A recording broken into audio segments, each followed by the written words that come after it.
जय शनिदेव।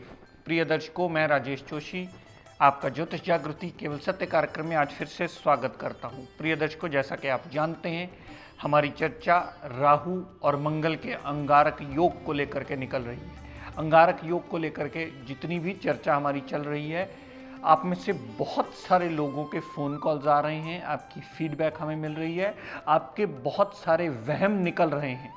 जैसा कि आप जानते हैं प्रिय दर्शकों कि हमारे एपिसोड्स रिपीट नहीं होते चैनल पे, और आप में से बहुत सारे लोग इस बारे में हमें पूछते हैं कि हमारा ये रह गया एपिसोड, वो रह गया। तो उन सब के लिए जानकारी दे दूं प्रिय दर्शकों, आप हमारा डेली का एपिसोड भी YouTube पर जाकर देख सकते हैं और लाभान्वित हो सकते हैं, क्योंकि मेरी कोशिश ये रहती है कि हर रोज़ आऊं तो एक नया एपिसोड लेकर के आऊं, एक नई जानकारी आपके साथ शेयर करूं, ताकि आप भी इस विद्या से लाभान्वित हो सकें। मैंने 18 साल में जितनी रिसर्च की, आप भी उसके साथ जुड़ें और उस रिसर्च का लाभ उठा सकें, ताकि हम इस समाज को इम्प्रूवमेंट के ट्रैक पे सही दिशा में ला सकें और ये विद्या आपको सही जीने में मददगार सिद्ध हो।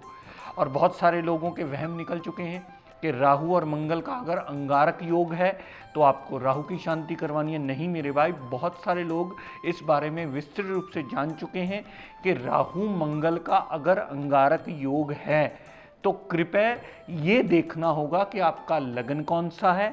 उसके बाद ये देखना होगा कि उन दोनों ग्रहों की प्लेसमेंट कहाँ है। उसके बाद ये देखिए कि उन दोनों ग्रहों में बलाबल कितना है।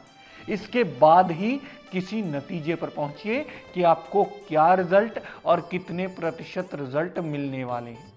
अगर ये समझना आपने सीख लिया, ये विस्तृत रूप से जानते हुए इस बारे में ज्ञान हासिल कर लिया कि ग्रह शांत किसे करवाना चाहिए और कौन सा दूसरा ग्रह अच्छा रिजल्ट देने में बाध्य सिद्ध होता है, तब आप ये समझ पाएंगे कि इस विद्या के नियम कुछ और हैं।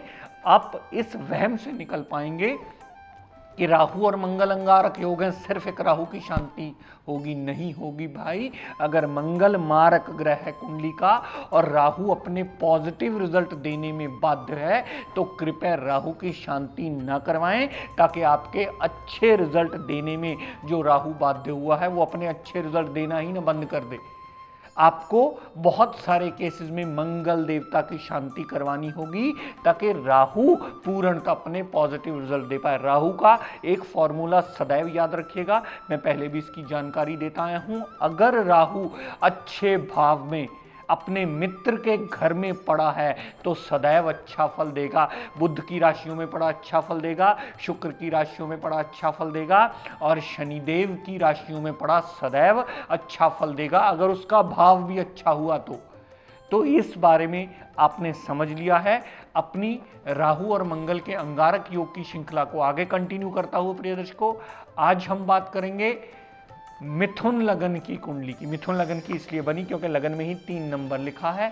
3 नंबर मिथुन राशि होती है। 3 नंबर मिथुन राशि होने की वजह से इसके स्वामी ग्रह बुध देवता बनते हैं। और प्रिय दर्शकों, ये बात भी सदैव याद रखिएगा, राहु और बुध देवता में अति मित्रता है, लेकिन बुध और मंगल देवता में अति शत्रुता गिनी जाती है। बुध देवता जब सुप्रीम पावर में है, उसने मंगल देवता को क्या दिया? मंगल देवता को रोग, ऋण, कर्जा, दुर्घटना, मुकदमा, court case, litigation, house of competition, ये सारे डिपार्टमेंट दिए। और छठे से छठा भाव, ये 11वां भाव दिया, जिसमें लाभ भी आता है, जिसमें हेल्थ प्रॉब्लम भी आती हैं, जिसमें बड़े भाई बहन भी आते हैं, जिसमें आपकी इच्छा पूर्ति भी आती है। तो दोनों ही भाव यहाँ मारक माने जाते हैं, क्योंकि दोनों ही भाव आपके शरीर के अति शत्रु माने जाते हैं। तो अगर इस लगन कुंडली में भी अंगारक योग बना, उसके अलग अलग भावों में हमें क्या रिजल्ट्स मिले, आइए इसकी विस्तृत जानकारी आपको बोर्ड के माध्यम से देता हूं। अगर मिथुन लगन की कुंडली में लगन में ही राहु और मंगल देवता पड़े होंगे, कहा ये अंगारक योग ही जाएगा प्रिय दर्शकों, कहा इसको अंगारक योग के नाम से ही जाएगा, पुकारा भी इसे अंगारक योग ही जाएगा। लेकिन अब यहां समझने वाली बात यह होगी कि यहां राहु देवता उच्च के होकर के बाध्य हो गए हैं कुंडली में अच्छा फल देने के लिए। यहां मारक मंगल ग्रह बने हैं, तो यहां शांति सदैव मंगल देवता की होगी। राहु को अनायास यहां बदनाम नहीं किया जाना चाहिए। राहु यहां सदैव पॉजिटिव रिजल्ट देने में बाध्य सिद्ध हुआ है। मंगल इस लगन कुंडली का षष्ठेश और एकादशेश है, जो कि एक मारक ग्रह बनता है, तो यहां मंगल की शांति करवा करके राहु को बाध्य करना होगा कि मंगल देवता जो मारक है वो राहु को खराब ना करे। मंगल देवता की शांति करवाइए ताकि राहु देव अपने अच्छे रिजल्ट देने में आपको बाध्य सिद्ध हो। दर्शकों, मंगल राहु अगर दूसरे भाव में पड़े हुए, कर्क राशि में मंगल देवता नीच के हो जाते हैं और यहां आपको मंगल की भी शांति करवानी होगी, यहां आपको राहु की भी शांति करवानी होगी। अब बात समझने वाली आ गई यहां प्रिय दर्शकों, लगन में पड़ा हुआ राहु उच्च का हो गया था तो राहु की शांति कभी नहीं होगी, लेकिन यहां चंद्रमा के घर में 4 नंबर कर्क राशि होती है, चंद्रमा की राशि होती है, चंद्रमा के घर में राहु आ गया है तो ग्रहण योग की स्थिति उत्पन्न कर देगा। यहां अगर मंगल राहु का अंगारक योग बना हुआ तो मंगल की चल रही दशा अंतरदशा भी आपको सदैव परेशान करेगी, क्योंकि वो नीच का हो गया है और राहु की आ रही दशा अंतरदशा या चल रही दशा अंतरदशा भी सदैव आपको नुकसानदेह होगी। दोनों पूर्ण अंगारक योग का रिजल्ट आपको देंगे और पूर्ण अंगारक योग की प्रॉपर शांति आपको करवानी होगी, तब जाके आपकी कुंडली में दूसरा ग्रह अच्छे रिजल्ट देने में बाध्य होगा। या अगर दोनों ग्रह अगर दूसरे भाव में पड़े हैं तो दोनों ग्रहों की शांति करवाएंगे, तब उसकी दशा अंतरदशा से आपको बचने के रास्ते मिलेंगे। वो दोनों में से कोई भी ग्रह कष्टकारी नहीं निकलेगा अगर उसकी शांति करवाएंगे तो। प्रिय दर्शकों, राहु मंगल अगर चौथे भाव में बैठे हुए कन्या राशि के राहु और मंगल बैठे हुए, तो राहु अपने अति मित्र बुध देवता के घर में बैठा है और मंगल एक मारक ग्रह होकर चौथे भाव में बैठा है। कहा यहां भी अंगारक योग जाएगा, डेफिनेशन इसकी अंगारक की ही गिनी जाएगी, नाम इसे भी अंगारक योग दिया जाएगा। लेकिन प्रिय दर्शकों, समझने वाली बात सिर्फ इतनी, यहां भी शांति राहु की नहीं होगी। क्यों? क्योंकि राहु अपने अति मित्र के घर में आकर के बंध गया है अच्छे भाव में होने की वजह से कि वो सदैव पॉजिटिव रिजल्ट देता मिलेगा जब भी राहु की दशा अंतरदशा चलेगी। लेकिन अगर मंगल की दशा अंतरदशा चलेगी प्रिय दर्शकों, तो वो सदैव अशुभ फलकारी होगी, सदैव दिक्कत परेशानियों से भरी होगी। माता को कष्ट, माता से मनमुटाव, घर गाड़ी भूमि वाहन मकान अगर लेने वाला हुआ तो मंगल देव की दशांतरा में कभी बनने नहीं देगा। तो यहां शांति किसकी करवानी है? मंगल देवता की शांति करवानी है, ताकि राहु अपनी दशा अंतरदशा में पूर्ण अच्छे फल देने में बाध्य सिद्ध हो। तो दर्शकों, लगन कुंडली वही है, दूसरे भाव में होगा तो पूर्ण अंगारक योग की शांति, चौथे भाव में आ गया तो राहु अपने अति मित्र के घर में आ गया और मंगल देवता अति मारक है, तो मंगल की शांति करवा के ही आप राहु से अच्छा फल ले सकते हैं। दर्शकों, राहु मंगल अगर पंचम भाव में पड़े हुए राहु मंगल देवता, यहां भी राहु शुक्राचार्य अपने देवता के घर में, देव गुरु के घर में चला गया है, जो गोचर में भी आजकल भ्रमण कर रहे हैं। तो पंचम भाव में अगर राहु देवता आए, राहु और मंगल की युति में आपको सिर्फ और सिर्फ मंगल की शांति करवानी होगी।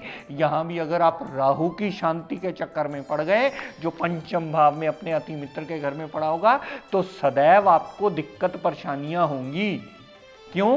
क्योंकि मंगल यहां नेगेटिव रिजल्ट देने में बाध्य होगा अपनी दशा अंतरदशा में, क्योंकि वो कुंडली का एक मारक ग्रह है और राहु अपनी दशांतरा में पूर्णतः आपको पॉजिटिव फल देने में बाध्य सिद्ध होगा। तो राहु की शांति पंचम भाव में पड़े होने से कभी भूल कर भी आपको नहीं करवानी है। इस बारे में आप विस्तृत रूप से समझ लीजिए, ताकि आपको कुंडली विवेचन का बहुत बड़ा पड़ाव समझ में आ जाए कि किस ग्रह की शांति करवानी है और कौन सा दूसरा ग्रह आपको अच्छा रिजल्ट देने में बाध्य होगा। दर्शकों, अगर राहु मंगल सप्तम भाव में पड़े हुए, यहां बृहस्पति देव के घर में राहु देव नीच के हो जाते हैं।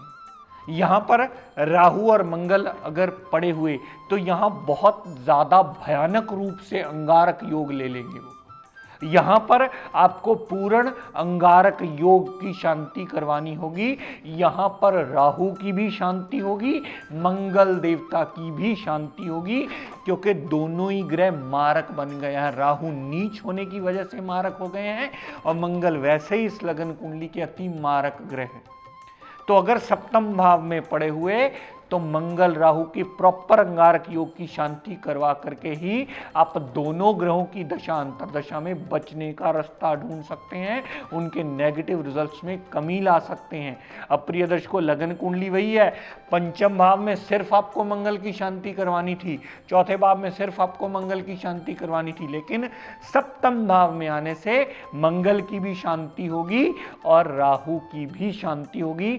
तब जाके इसके पूर्णतः आपको रिजल्ट पॉजिटिव मिल पाएंगे या इनके नेगेटिव रिजल्ट्स में कमी आ पाएगी। राहु मंगल अगर नवम भाव में पड़े हुए प्रिय दर्शकों, यहां राहुदेव शनिदेव की मूल त्रिकोण राशि और कुंडली के मूल त्रिकोण भाव में आ गए हैं, तो यहां राहु पॉजिटिव हो जाएंगे और मंगल देव अति मारक होने की वजह से टोटली नेगेटिव रिजल्ट देते मिलेंगे अपनी दशा अंतरदशा में।